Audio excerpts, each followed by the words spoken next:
Okay. Have you ever imagined your life to be more like a courtroom that you live in?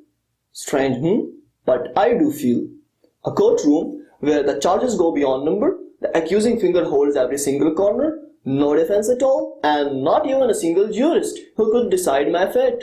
Those who allege me finally gives the verdict.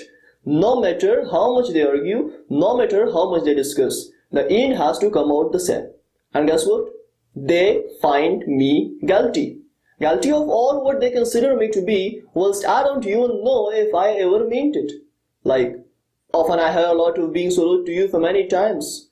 I agree, okay. But you might not know of what I had been through prior to being rude.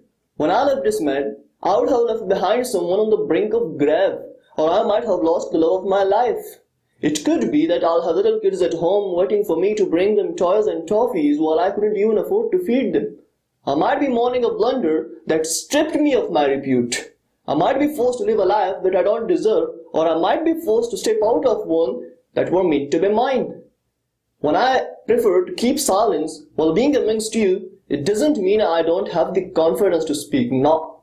But I am afraid of the intolerance that could make you take my breath from my words. At times, you all complain of being ignored. Let me tell you, let me assure you, I wouldn't have ignored you, but I would be considering my inner devastation with a lot more care, and that care actually subsides you. When I am alleged of being arrogant, it doesn't mean I look down upon others, but it is the pride I live with. Being a part of a daily horseplay wouldn't mean immaturity, for I let the inner child to dance for a while. A child whom you and I imprisoned in quest for so-called decency. Yeah, I laugh at mere things that might not be so funny, and I do celebrate small wins, but that doesn't mean you take me for having a perfect life. No, I do have wounds that I cover with a smile, so I don't know if you could judge people for a lot of bad things, why wouldn't you see people with a little bit of innocence that they carry? And I don't know, why don't you understand that you might not be right whenever you judge others? Many times I tried to abscond from this courtroom, but how could one flee from society? So when there remains no other way, let us turn back the dark courtroom that we live in to a more friendly social circle where one doesn't feel like living in a witness box.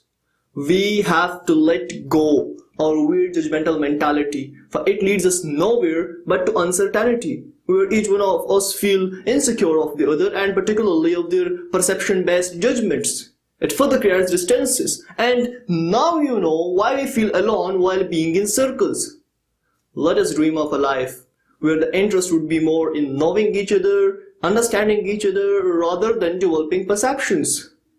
Neither would we judge others, nor would we need to explain what others take us for.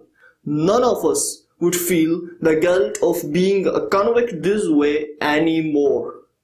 We would share our worries, celebrate our differences, and a lot more to observe and absorb, rather to perceive and judge. No doubt, it wouldn't take us a month, an year, or even a decade to come out of this courtroom that we are living in for centuries, but ages. Does that really mean we must not take at least a step towards a better life? No. So let us plant the tree, for our generations would have the fruit if we didn't live to have it.